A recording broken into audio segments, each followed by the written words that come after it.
বাড়িওয়ালা নাই রে বাড়ি, নাই রে দুনিয়াতে। কেউ দৌড়াইবে দোকানে কাপড় কেনার জন্য, কেউ দৌড়াইবে বাজারে বাঁশ কাটার জন্য, কেউ দৌড়াইবে খুন্তা কুড়াল নিয়ে কবর করার জন্য, কেউ দৌড়াইবে আল্লাহু আকবার ইমাম সাবদার হবে জানাজা নামাজ পড়াবার জন্য।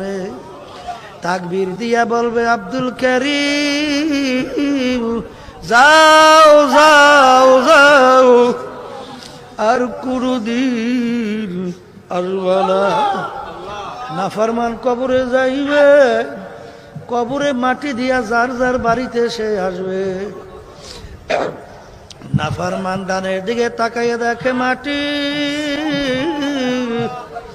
বামের দিকে তাকাইয়া দেখবে মাটি।